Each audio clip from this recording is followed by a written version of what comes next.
ഇത് മാസ് മോട്ടോഴ്സിൽ നിന്നുള്ള Honda deo വണ്ടി നമ്മൾ വർക്കിന് കയറ്റിയിട്ടുണ്ട്. നമുക്ക് ജനറൽ സർവീസ് ഫ്രണ്ട് വെട്ടൽ പറഞ്ഞിട്ടുണ്ട്, ചില സമയങ്ങളിൽ വെട്ടലുണ്ടെന്ന് പറയണേ.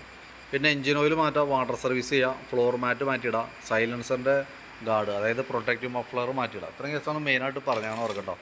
നമ്മൾ വണ്ടി ടെസ്റ്റ് ഡ്രൈവ് നടത്തുന്ന സമയത്ത് ചില സമയങ്ങളിലല്ല വെട്ടൽ, നല്ല രീതിയിൽ ഫ്രണ്ടിൽ വെട്ടൽ കാണിക്കുന്നുണ്ട്. അത് കൃത്യമായിട്ട് നമുക്ക് അറിയണമെന്നുണ്ടെങ്കിൽ ഏകദേശം നമുക്കൊരു 10-40 കിലോമീറ്റർ വേഗതയിൽ പോകുന്ന സമയത്ത് ഒരു കൈ ജസ്റ്റ് ഹാൻഡിൽമേന്നൊന്ന് റിമൂവ് ചെയ്ത് കഴിഞ്ഞാൽ എടുത്തു കഴിഞ്ഞാൽ വെട്ടൽ കൃത്യമായിട്ട് നമുക്കത് മനസ്സിലാവും.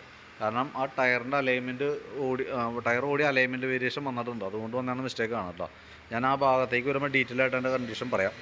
നമ്മൾ സർവീസിനോടനുബന്ധിച്ച് പിന്നെ വണ്ടി ടെസ്റ്റ് ഡ്രൈവ് നടത്തുമ്പോൾ നമുക്ക് കിട്ടിയ വേറൊരു പ്രോബ്ലം എന്ന് വെച്ചാൽ ആക്സിലേറ്റർ ടൈറ്റാണ്, കേബിൾ നല്ല രീതിയിൽ ടൈറ്റ് കാണിച്ചിട്ടുണ്ട്. പിന്നെ വണ്ടി ഓടിക്കുമ്പോൾ തന്നെ കറക്റ്റ് ഒരു റഫ്നെസ് കാണിക്കുന്നുണ്ട്, അത് കൃത്യമായിട്ട് വലിച്ചു കയറാനുള്ളൊരു ബുദ്ധിമുട്ടൊക്കെ കാണിക്കുന്നുണ്ട്. അത്രയാണ് നമുക്ക് ഓടിച്ചപ്പോൾ കിട്ടിയ കംപ്ലയിൻറ്റ്. നമ്മൾ സർവീസിനോടനുബന്ധിച്ച് ബാക്ക് ബ്രേക്കൊക്കെ അയച്ചിട്ടുണ്ട്, ചെക്ക് ചെയ്യാൻ വേണ്ടി അയച്ചാണ്. ബ്രേക്ക് ലൈനർ കമ്പനി ലൈനർ കിടക്കണം, ഹോണ്ടയുടെ ഒറിജിനൽ ലൈനറാണ്. അപ്പോൾ നമുക്ക് ഉപയോഗിക്കാനുണ്ട്, കുറച്ചും കൂടി തീരാനുണ്ട്. അപ്പോൾ ബ്രേക്ക് ക്യാമൊക്കെ ഒന്ന് അയച്ച് ഗ്രീസ് ചെയ്യാം, ലൈനർ തന്നെ ക്ലീൻ ചെയ്ത് റീസെറ്റ് ചെയ്യാം. പിന്നെ ബാക്ക് വീല് പിടിപ്പിക്കുന്നത് ഈ ഒരു ഷാഫ്റ്റുമാണ്. അതിൻ്റെ ബെയറിങ്ങിൻ്റെ പ്ലേ ഒക്കെ നമ്മൾ ചെക്ക് ചെയ്ത് നിലവിൽ വേറെ കംപ്ലയിൻ്റ് ഒന്നുമില്ല. ബാക്കിലത്തേലും ടയർ നമ്മൾ നോക്കി അത്യാവശ്യം ഉപയോഗിക്കാനൊക്കെ ഉണ്ട്. ഹബിൻ്റെ ഭാഗത്തും വേറെ പറയത്തൊക്കെ കംപ്ലയിൻ്റ് ഇല്ല. പിന്നെ നമ്മളതിൻ്റെ ഗിയർ ബോക്സിൽ ബാക്ക് സൈഡിൽ ഗിയർ ബോക്സിൽ സെപ്പറേറ്റ് ഓയിലാണ് വരാം. അപ്പോൾ ആ ഓയിൽ നോക്കിയാൽ നല്ല ഓയിലാണ്. എഞ്ചിൻ ഓയിലും ഗിയർ ഓയിലും സ്കൂട്ടറിന് വേറെ വേറെ തന്നെ. അപ്പോൾ ഗിയർ ഓയിൽ നോക്കിയാൽ വേറെ കംപ്ലയിൻ്റ് ഒന്നുമില്ല. പിന്നെ എയർ ഫിൽറ്ററിൻ്റെ ഭാഗമൊക്കെ നമ്മൾ ചെക്ക് ചെയ്ത സമയത്ത് എയർ ഫിൽറ്ററൊക്കെ അത്യാവശ്യം കുറച്ച് പൊടി കാര്യങ്ങളൊക്കെ ഉണ്ട്. അപ്പോൾ നിലവിൽ എനിക്ക് തോന്നുന്നു വണ്ടിക്ക് ഇടയ്ക്ക് സ്റ്റാർട്ടിങ് കംപ്ലയിൻറ്റ് കാണിച്ചിട്ട് പ്ലഗ് മാറ്റിയിട്ടാണ്. ഇത് ശരിക്കും ഇതിൻ്റെ പ്ലഗ് അല്ല. കാരണം ഇത് പഴയ മോഡൽ സ്പ്ലെൻഡർ, പഴയ മോഡൽ ആക്റ്റീവയ്ക്കൊക്കെ വരുന്ന മോഡൽ സ്പ്ലെൻഡർ, ഈ മോഡലിലൊക്കെ വരുമ്പോഴത്തേക്കും ചെറിയ പ്ലഗ് വരാം. ഇത് ചെറിയ പ്ലഗ്ഗാണ് നമുക്ക് നിലവിൽ വണ്ടി വിട്ടാണ്. ഇത് ഇതിൻ്റെ പ്ലഗ് അല്ല ശരിക്കും. ഇതിന് ശരിക്കും കുറച്ചുകൂടി നീട്ടമുള്ള മോഡൽ, കുറച്ചുകൂടി ലോങ് ത്രെഡ് പ്ലഗ് വരാം. ഇപ്പോൾ ഇത് മാറ്റിയിടുകയാണെങ്കിൽ ഏറ്റവും സേഫ് അതാണ്. കാരണം അതല്ലെങ്കിൽ ഇത് മൂലം ഉണ്ടാകുന്ന പ്രോബ്ലംസ് എനിക്ക് തോന്നുന്നു ഇത് കിടന്ന് ഓടാൻ തുടങ്ങിയിട്ട് കുറേ ആയിട്ടില്ല എന്ന് തോന്നുന്നു. ഇപ്പം നമ്മൾ കമ്പനി പ്ലഗ് ഇതുമ്പോൾ ഇട്ട് നോക്കാം, കറക്റ്റായിട്ട് ടൈറ്റ് ആവുമോ എന്നുള്ള ദിവസം സംശയമുണ്ട്. കാരണം എന്ന് വെച്ചാൽ ഇപ്പോൾ ചെറിയ പ്ലഗ്, നീട്ടുള്ള പ്ലഗ് എന്ന് പറയുമ്പോൾ അത്രയും ഭാഗം ത്രെഡ് കാലിയായിട്ടായിരിക്കും കിടക്കുന്നത്, ആ ഭാഗത്തേക്ക് കരി ഇറങ്ങി ചെന്നിട്ടുണ്ടാവും ഇപ്പം തന്നെ നിലവിൽ. അപ്പോൾ നമ്മൾ പ്ലഗ് ഇട്ട് നോക്കാം, കറക്റ്റായിട്ട് ടൈറ്റ് ആവുകയാണെന്നുണ്ടെങ്കിൽ അത് ഭാഗ്യം. അത് ടയർ ടൈറ്റ് ആവുകയാണെന്നുണ്ടെങ്കിൽ ആ പ്ലഗ് നമുക്കത് യൂസ് ചെയ്യാം. അതല്ലെങ്കിൽ പിന്നെ അഴിച്ചിട്ട് ഇത് തന്നെ ഇടേണ്ടതായിട്ട് വരും കേട്ടോ. പിന്നെ ആക്സിലേറ്റർ കേബിൾ ടൈറ്റ് ഉണ്ട്, അത്യാവശ്യം നല്ല ടൈറ്റ് കാണിക്കുന്നുണ്ട്. അതേപോലെ ചോക്കിൻ്റെ കേബിളും ടൈറ്റാണ്. ഈ ആക്സിലേറ്റർ കേബിളും ചോക്ക് കേബിളും മാറ്റിയിടാം.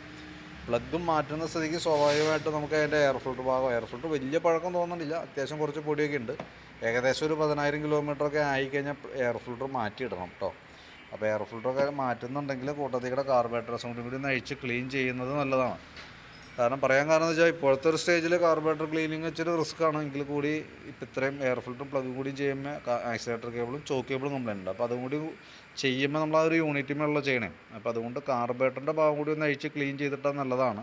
കാരണം അതിൻ്റെ ഓൾറെഡി സ്ലോ ജെറ്റൊക്കെ ഇപ്പോൾ തന്നെ ബ്ലോക്ക് ഉണ്ടാവും. കാരണം ഇപ്പോഴത്തെ പെട്രോൾ എന്ന് പറഞ്ഞാൽ E20 എന്ന് പറയുന്ന മോഡൽ പെട്രോളാണ് നമ്മളിപ്പോൾ ഉപയോഗിക്കുക. 20% എത്തനോൾ മിക്സ് ചെയ്തിട്ടാണ് ഇപ്പോൾ നമ്മൾ വണ്ടിയിൽ പെട്രോൾ ഉപയോഗിച്ചുകൊണ്ടിരിക്കുക. അപ്പോൾ അതിൻ്റെ ഒരു കെമിക്കൽ റിയാക്ഷൻസ് ഒട്ടുമിക്ക വണ്ടികളിലുണ്ട്. ഒരു 10 വണ്ടി വന്ന 8 വണ്ടിയിലുണ്ട്. നമ്മുടെ വണ്ടിക്കും ഉണ്ടാവാനുള്ള സാധ്യത കൂടുതലാണ്. അപ്പോൾ എന്തെങ്കിലും സർവീസിന് കയറ്റിയേക്കാണ് കൂട്ടത്തിലൂടെ ചെയ്ത് പോകുന്നതായിരിക്കും ബെറ്റർ. അപ്പോൾ ഞാൻ എസ്റ്റിമേറ്റിൽ അത് ഡീറ്റെയിൽ ആയിട്ട് തിരിച്ച് ഓരോന്നിനും വന്ന എമൗണ്ട് കാര്യങ്ങൾ ഇടാം. വീഡിയോ കണ്ട് എസ്റ്റിമേറ്റ് നോക്കി ബോധ്യപ്പെട്ടതിന് ശേഷം അപ്രൂവൽ തരാം. അങ്ങനെയാണെന്നുണ്ടെങ്കിൽ നമുക്ക് അതും കൂടി ചെയ്ത് പോകുന്നതായിരിക്കും ബെറ്റർ കേട്ടോ. പിന്നെ ക്ലച്ച് സൈഡ് നമ്മൾ അയച്ചിട്ടുണ്ട്. ക്ലച്ചിൻ്റെ ഭാഗം നമ്മൾ അയക്കുന്നതിൻ്റെ ദിവസം എന്ന് വെച്ചാൽ നമുക്ക് ജനറൽ സർവീസിൽ ക്ലച്ച് ഗ്രീസിങ് ഒക്കെ ഉള്ളതാണ്. അപ്പോൾ CVT ക്ലച്ചാണ് മാനുവലായിട്ട് തന്നെ നമ്മൾ അഴിച്ച് ചെക്ക് ചെയ്യണം. തേയ്മാനം കാര്യങ്ങളൊക്കെ വിലയിരുത്തണം. ഏതെങ്കിലും ഡാമേജുള്ള പാർട്സുകൾ ഉണ്ടെങ്കിൽ മാറ്റി വയ്ക്കണം. അതിൻ്റെയൊക്കെ വേണ്ടിയിട്ടാണ് നമ്മൾ അഴിച്ചത്. അപ്പോൾ നിലവിൽ ബെൽറ്റൊക്കെ നോക്കുമ്പോൾ പുതിയ ബെൽറ്റ് കിടക്കണേ, കമ്പനി ബെൽറ്റാണ്, ഹോണ്ടയുടെ ഒറിജിനൽ ബെൽറ്റിനെ കിടക്കണേ. പിന്നെ അതിൻ്റെ വേരിയേറ്റർ ബോഡി ബോസ് ടൈപ്പ് കാര്യങ്ങളൊക്കെയാണത്. നോർമൽ സാധാരണ രീതിയിലുള്ള തേയ്മാനമൊക്കെ ഉള്ളൂ. അതിനകത്ത് തന്നെ ഈ പീസ് സെറ്റ് സ്ലൈഡ് എന്ന് പറഞ്ഞാൽ ഈ ഒരു ബുഷ് നമുക്ക് ചേഞ്ച് ചെയ്തിടാം. കാരണം അതിൻ്റെ ഈ ഭാഗമൊക്കെ ഓൾറെഡി പൊട്ടിയിട്ടുണ്ട്, ഈ സൈഡൊക്കെ പൊട്ടിയിരിക്കുന്നുണ്ട്. അപ്പോൾ അതിങ്ങനെ വിണ്ടു പോകാനുള്ള സാധ്യത കൂടുതലാണ്. കാരണം ഇത്രയും പൊട്ടിയേക്കുമ്പോൾ സ്വാഭാവികമായിട്ട് അത് നമ്മൾ പിന്നീട് അത് തന്നെ ഉപയോഗിക്കുന്നത് മണ്ടത്തരാണ്. ഏകദേശം ഒരു 100 അടുത്താണ് നമുക്ക് അതിന് റേറ്റ് വരാം. ഇത് മാറ്റിയിട്ടേക്കാം. വേരിയേറ്റർ ബോഡി ഇതൊക്കെ തന്നെ യൂസ് ചെയ്യാം. ഇതൊക്കെ തേയ്മാനം ഉണ്ട്. കാരണം ഈ സൈഡൊക്കെ നോക്കുമ്പോൾ അത്യാവശ്യം വെട്ടി തേയ്മാനമൊക്കെ വന്നിട്ടുണ്ട്. പക്ഷേ എങ്കിൽ കൂടി അത് കിടന്ന് ഓടിക്കോളും. തൽക്കാലം നമുക്ക് ആ ബുഷ് സെറ്റ് ബുഷ് മാറ്റിയിട്ടാൽ മതി.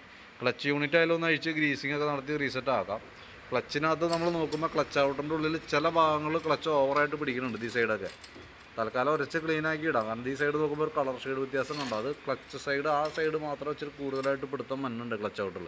തൽക്കാലം ഉരച്ച് ക്ലീൻ ചെയ്തിടാം. അതിൻ്റെ ഒരു റിയാക്ഷൻ എന്ന് വെച്ച് കഴിഞ്ഞാൽ അതിൻ്റെ ഒരു കംപ്ലയിൻ്റ് ആയിട്ട് വരാമെന്ന് പറഞ്ഞാൽ വണ്ടി ജർക്കിങ് ആയിരിക്കുകയാണെങ്കിൽ വണ്ടി നിൽക്കുന്നിടത്തുനിന്ന് വണ്ടി എടുക്കുന്ന സമയത്ത് ഒരു വിറയിലൊക്കെ അനുഭവപ്പെടാം. അതാണ് മെയിനായിട്ട് അതിൻ്റെ ഒരു ഒരു കംപ്ലയിൻ്റ് എന്ന് പറയാനായിട്ട് വരാം. അപ്പോൾ തൽക്കാലം ക്ലീൻ ചെയ്തിടാം. പിന്നീട് നമുക്ക് ഉപയോഗിച്ചിട്ട് കൂടുതൽ പ്രശ്നം കാണിക്കുകയാണെന്നുണ്ടെങ്കിൽ ക്ലച്ച് ഷൂവും ക്ലച്ച് ഔട്ടറും കൂടി, ഇപ്പോൾ ക്ലച്ച് ഷൂ മാറ്റിയിട്ട് ക്ലച്ച് ഔട്ടർ പോളിഷ് ചെയ്തിട്ടുള്ളതാണ് പോസിബിൾ ആവുള്ളൂ. അപ്പോൾ പരമാവധി ഉപയോഗിക്കാം. എന്തെങ്കിലും കംപ്ലയിൻറ്റ് കാണിച്ചിട്ട് അയച്ചാൽ മതി. പിന്നെ ഞാൻ ഈ പറഞ്ഞ പോലെ ഈ ഭാഗത്തേക്ക് വരുമ്പോഴത്തേക്കും എഞ്ചിൻ ഹെഡിൻ്റെ സൈഡൊക്കെ നോക്കി വേറെ ചെറിയൊരു നനവുണ്ട്, വലിയ ലീക്ക് എന്ന് പറയാനില്ല. പിന്നെ കാർബറേറ്ററിൻ്റെ കേസ് ഞാൻ പറഞ്ഞു, കാർബറേറ്റർ ഒന്ന് അയച്ച് ക്ലീൻ ചെയ്യണം നല്ലതാണ്. കാർബറേറ്റർ ക്ലീനർ, സ്ലോ ജെറ്റ് അടക്കം വരുമ്പോൾ ഏകദേശം കാർബറേറ്റർ അയച്ച് ക്ലീൻ ചെയ്യുമ്പോൾ അതിന് മാത്രം ഏകദേശം ഒരു 550 രൂപ അടുത്തൊക്കെ നമുക്ക് റേറ്റ് വരാറുണ്ട്. അപ്പോൾ അതും കൂടി ഉൾപ്പെടുത്തിയിട്ടുള്ള എസ്റ്റിമേറ്റിനകത്ത് അതും കൂടി ഉൾപ്പെടുത്തി പറയാം, നോക്കിയിട്ട് പറഞ്ഞാൽ മതി. പിന്നെ chalk cable, accelerator cable complaint ആണ്. പിന്നെ ഈ സൈഡിലേക്ക് വരുമ്പോൾ കിക്കർ വീലൊക്കെ ഒന്ന് അയച്ച് നമ്മൾ ഗ്രീസ് ചെയ്ത് റീസെറ്റ് ചെയ്യും കേട്ടോ. ഫ്രണ്ടിലേക്ക് വരുമ്പോൾ ഫ്രണ്ട് ബുഷൊക്കെ നമ്മൾ അഴിച്ച് ഗ്രീസ് ചെയ്യുന്നുണ്ട്. കംപ്ലയിൻ്റ് എന്ന് പറയാനില്ല, ഗ്രീസിങ് നടത്തിയാൽ മതി. ഫ്രണ്ട് ബ്രേക്ക് ലൈൻഡറൊക്കെ ആയാലും പുതിയ ലൈൻഡർ, കമ്പനി ലൈൻഡർ കിടക്കണേ. അപ്പോൾ ജസ്റ്റ് ഒന്ന് ക്ലീൻ ചെയ്ത് ഗ്രീസ് ചെയ്ത് റീസെറ്റ് ചെയ്താൽ മതി. ഫ്രണ്ടിലത്തെ ടയർ നിലവിൽ നല്ല രീതിയിൽ ഏറ് കുറവുണ്ട്. അതിനേക്കാളും ഒരു ടയറിൻ്റെ അലൈൻമെൻറ്റ് മാറി കിടക്കുന്നുണ്ട്. അലൈൻമെൻറ്റ് എന്ന് പറയുമ്പോൾ നമുക്കിനിപ്പോൾ നമ്മൾ ബാക്കിയത്തെ ബുഷൊക്കെ അഴിച്ച് ഗ്രീസ് ചെയ്ത് ടയറിൻ്റെ എയർ കാര്യങ്ങളൊക്കെ സെറ്റ് ചെയ്തിട്ട് കയറ്റുന്ന സമയത്ത് വെട്ടൽ കുറച്ച് കുറയും. എന്നാൽ 100% മാറിയില്ല. അപ്പോൾ നമ്മൾ ചെയ്യേണ്ട കേസ് എന്ന് വെച്ചാൽ നമുക്ക് ബാക്കിലത്തെ ടയറാണ് പെട്ടെന്ന് തീരുള്ളൂ. നമുക്ക് ഈ വണ്ടിക്ക് എന്ന് പറയുമ്പോഴത്തേക്ക് നമുക്ക് ഈ മോഡൽ വരെയൊക്കെ വരുമ്പോൾ ഫ്രണ്ടും ബാക്കും 10 ഇഞ്ച് ഒരേ സൈസ് തന്നെ വരാം. അപ്പോൾ റൊട്ടേഷൻ ചെയ്തിടാം. പിന്നീട് മാറ്റിയിടുന്ന സമയത്ത് ബാക്ക് ടയർ പെട്ടെന്ന് തീരും. ആ തീരണ സമയത്ത് ഇത് ഡിസ്കേ പാടി ഫ്രണ്ടിൽ കിടക്കുന്ന ഈ ടയർ എടുത്ത് ബാക്കിലേക്ക് ഇടാം, പുതിയ ടയർ ഫ്രണ്ടിൽ ഉപയോഗിക്കുക. അപ്പോൾ നമുക്ക് 100% വെട്ടൽ മാറിക്കോളും. ടയറിൻ്റെ കാരണം കൊണ്ടാണ് ഫ്രണ്ട് വെട്ടൽ കാണിക്കുന്നത്. അത് ടയർ മാറ്റിയാൽ തന്നെയാണ് മാറുള്ളൂ കേട്ടോ. തൽക്കാലം നമ്മൾ ബാക്കിയത്തെ ഭാഗം കറക്റ്റ് ചെയ്യുമ്പോൾ അത് കുറയും എന്നല്ലാണ്ട് 100% മാറാൻ പോകുന്നില്ല. 100% മാറണമെന്നുണ്ടെങ്കിൽ ടയർ മാറ്റിയിടണം. അപ്പോൾ നമുക്ക് ഇത്രയും കട്ടിയുള്ള ടയർ മാറ്റൽ നഷ്ടമാണ്. അപ്പോൾ അതുകൊണ്ട് തന്നെ പരമാവധി ഉപയോഗിക്കുക. അതിനുശേഷം ബാക്ക് ടയർ മാറുന്ന സമയത്ത് ഈ 4 നെട്ട് അയച്ചു കഴിഞ്ഞാൽ ഡിസ്കേ പാടി ബാക്കിലിടാം. ആ ഡിസ്ക് അയച്ചിട്ട് അതുമ്പോൾ പുതിയ ടയർ ഇട്ടിട്ട് അത് ഫ്രണ്ടിൽ സെറ്റ് ചെയ്യുക. അപ്പോൾ ആ പ്രോബ്ലം 100% മാറിക്കോളൂ കേട്ടോ. അതല്ലാണ്ട് നമുക്കത് മാറില്ല. പിന്നെ ഫ്രണ്ടിലേക്ക് വരുമ്പോൾ ബാറ്ററിയുടെ ഭാഗമൊക്കെ നമ്മൾ നോക്കണുണ്ട്. ബാറ്ററി നമുക്കിത് ഇരിക്കുന്നത് 2024 ബാറ്ററിയാണ്. ഞാനതിൻ്റെ വോൾട്ടൊക്കെ നോക്കി 13 വോൾട്ടുള്ളവരെ കാണിക്കുന്നുണ്ട്. ലോഡ് കൊടുക്കുമ്പോൾ 8.32 വരെ. 8.5 വോൾട്ടിൽ താഴേക്ക് വരുമ്പോഴത്തേക്കും കംപ്ലയിൻറ്റ് വരാറുണ്ട് സാധാരണ. ഇപ്പോൾ 2024 ബാറ്ററിയാണ്. ഏകദേശം വാറണ്ടി പീരീഡ് കഴിഞ്ഞ് നിൽക്കുന്ന ബാറ്ററിയാണ്. അപ്പോൾ എപ്പോൾ വേണമെങ്കിലും കംപ്ലയിൻറ്റ് കാണിക്കാം. പരമാവധി ഉപയോഗിക്കുക. സെൽഫിൻ്റെ കംപ്ലയിൻ്റാണ് ഫസ്റ്റ് കാണിക്കുള്ളൂ. കംപ്ലയിൻറ്റ് കാണിച്ചിട്ട് മാറ്റിയാൽ മതി. ഞാൻ ചെക്ക് ചെയ്തപ്പോൾ എൻ്റെ കംപ്ലയിൻറ്റ് കിട്ടിയപ്പോൾ അത് ഇൻഫോം ചെയ്തെന്നുള്ളൂ. പിന്നുള്ളൊരു കംപ്ലയിൻ്റ് എന്ന് പറഞ്ഞാൽ എഞ്ചിൻ ഓയിലാണ്. എഞ്ചിൻ ഓയിൽ നമ്മൾ നോക്കുമ്പോൾ ലെവൽ വളരെ കുറവാണ് ഇതിനകത്ത് കാണണം കേട്ടോ. ശരിക്കും 800 മില്ലി ഓയിലാണ് നമുക്ക് എഞ്ചിനിൽ വരാം. ഇതിപ്പോൾ ഏകദേശം എനിക്ക് തോന്നുന്ന ഒരു 400 മില്ലി കഷ്ടി ഉണ്ടാവുള്ളൂ. ബാക്കിയത്തെ ഓയിൽ ലെവൽ കുറവുണ്ട്. അപ്പോൾ നമുക്കിപ്പോൾ സർവീസിൻ്റെ കൂട്ടത്തിൽ ബാക്കിയത്തെ വർക്കുകളൊക്കെ കംപ്ലീറ്റ് ചെയ്ത് എഞ്ചിൻ ഓയിലൊക്കെ മാറ്റി നമ്മൾ വണ്ടി ഉപയോഗിക്കാം. ഉപയോഗിച്ചതിന് ശേഷം 1 മാസം കഴിഞ്ഞ് കഴിയുമ്പോൾ 1 മാസം അല്ലെങ്കിൽ 1000 കിലോമീറ്റർ, ഓട്ടം കൂടുതലാണെങ്കിൽ കിലോമീറ്റർ നോക്കണം, ഓട്ടം കുറവാണെങ്കിൽ 1 മാസം നോക്കണം. അത് കഴിയുമ്പോൾ കയറ്റിയിട്ട് വീണ്ടും ഇതേപോലെ തന്നെ ഓയിലൊന്ന് ചെക്ക് ചെയ്യണം. അത് നമുക്കൊരു 5 മിനിറ്റ് എടുത്ത് കേസുള്ളൂ. ജസ്റ്റ് ഒന്ന് കയറി കഴിഞ്ഞാൽ അപ്പോൾ തന്നെ നമ്മൾ ചെക്ക് ചെയ്ത് തരാം. എഞ്ചിൻ ഓയിൽ ചെക്ക് ചെയ്ത് നോക്കാം. ലെവൽ കുറയുന്നുണ്ടോ എന്നുള്ള ദിവസം നോക്കാം. കുറയുന്നുണ്ടെങ്കിൽ അത് എത്രത്തോളം കുറയുന്നുണ്ടെന്ന് നോക്കിയിട്ട് കാര്യമായിട്ട് കുറയുന്നുണ്ടെങ്കിൽ നമുക്കത് എന്താണെന്ന് വെച്ചാൽ കണ്ടെത്തി അത് ക്ലിയർ ചെയ്ത് വിടേണ്ടത് അത്യാവശ്യമാണ്. അതല്ലെങ്കിൽ നമ്മൾ വണ്ടി ഇങ്ങനെ ഉപയോഗിച്ചുകൊണ്ടിരിക്കും, ഓയിൽ ലെവൽ കുറഞ്ഞു പോകും, നമ്മളറിയില്ല. എഞ്ചിൻ കയറി പിസ്റ്റൺ സിലിണ്ടറൊക്കെ കയറി പിടിക്കുമ്പോഴാണ് നമ്മൾ അറിയുള്ളൂ. നല്ല എക്സ്പെൻസ് വന്ന വർക്കുകളാണ്. അപ്പോൾ അതുകൊണ്ട് പ്രത്യേകം ശ്രദ്ധിക്കുക കേട്ടോ. അത് കൃത്യമായിട്ട് ഓർമ്മ വെച്ച് അത് കറക്റ്റായിട്ട് ചെയ്തോളണം. ബാക്കിയത്തെ നമുക്ക് സർവീസ് സപ്പോർട്ടൊക്കെ വരും. പക്ഷേ ഈ ഓയിലിൻ്റെ കേസൊന്നും നമുക്ക് നമുക്ക് അറിയില്ല എത്രത്തോളം ഓടണമെന്ന്. അത് കസ്റ്റമർക്ക് തന്നെ അറിയുള്ളൂ. അത് കറക്റ്റായിട്ട് ഓർമ്മയിൽ വെച്ച് അത് കൃത്യമായിട്ട് ചെക്ക് ചെയ്യാനായിട്ട് നോക്കാം. അതല്ലെങ്കിൽ പിസ്റ്റൺ പിടിക്കും എന്നുള്ള കേസ് ഒരു സംശയമില്ലാത്ത കേസാണ്. കാരണം എന്ന് വെച്ചാൽ നമ്മൾ ഒരേ മൈൻഡിലായിരിക്കും എപ്പോഴും ഓടിക്കുക. കാരണം ഓയിൽ ലെവൽ കുറഞ്ഞ് ഓടിക്കഴിഞ്ഞാൽ എഞ്ചിൻ ഉറപ്പായിട്ടും പിടിച്ചിരിക്കും. അപ്പോൾ ഞാനതിൻ്റെ അത്യാവശ്യം വേണ്ട ഭാഗങ്ങൾ ഇപ്പോൾ നിലവിൽ നമുക്ക് പറഞ്ഞ മെയിൻ്റനൻസുമായി ബന്ധപ്പെട്ട് വരുന്ന ഭാഗങ്ങൾ ഉൾപ്പെടുത്തിയിട്ടുള്ളൊരു എസ്റ്റിമേറ്റ് പ്രിപ്പയർ ചെയ്ത് അതിൻ്റെ ഡീറ്റെയിൽസ് വീഡിയോ സഹിതം വാട്സാപ്പിലേക്ക് ഇടാം. വീഡിയോ കണ്ടതിന് ശേഷം കൃത്യമായിട്ട് ഫുൾ വീഡിയോ കാണാം. കണ്ടതിന് ശേഷം നോക്കിയിട്ട് അതനുസരിച്ചിട്ട് ഒരു പെർമിഷൻ തരാം, എങ്ങനെയാണ് ചെയ്യേണ്ടതെന്നുള്ള ദിവസം പെർമിഷൻ തരാം. അതും പ്രകാരം നമ്മൾ വർക്ക് കംപ്ലീറ്റ് ചെയ്യാം. അതിനകത്ത് നമുക്ക് ജോബ് കാർഡിൽ പറയാത്ത കംപ്ലയിൻസുകളാണ്. ഒന്ന് ആക്സിലേറ്റർ കേബിളിൻ്റെ കേസ് പറഞ്ഞിട്ടുണ്ട്. അപ്പോൾ ആക്സിലേറ്റർ കേബിൾ കംപ്ലയിൻ്റ് ഉണ്ട്. അതേപോലെ ചോക്കിൻ്റെ കേബിൾ ടൈറ്റാണ്. അപ്പോൾ അത് രണ്ടും നമുക്ക് മാറ്റണം. കൂട്ടത്തിക്കടെ കാർബേറ്ററിൻ്റെ കേസ് ക്ലീൻ ചെയ്യണമെന്നുള്ള കേസ് കൃത്യമായിട്ട് നമ്മളോട് പറയണം.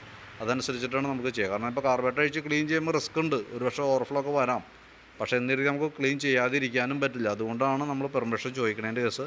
അത് അറിഞ്ഞിട്ട് അതിൻ്റെ ഡീറ്റെയിൽസ് കൃത്യമായിട്ട് അറിഞ്ഞതിന് ശേഷം മാത്രം പെർമിഷൻ തരാം. ഓക്കെ. പിന്നെ അതിൻ്റെ ഡീറ്റെയിൽ ആയിട്ടുള്ള എസ്റ്റിമേറ്റ് ഞാൻ അതിനകത്ത് ഇട്ടേക്കാം. നമുക്ക് ഏകദേശം എത്ര ചെയ്യുമ്പോൾ ഏകദേശം എത്ര പ്രതീക്ഷിക്കാം എന്നുള്ളൊരു എസ്റ്റിമേറ്റ് ഞാൻ വാട്സാപ്പിൽ ഇടാം.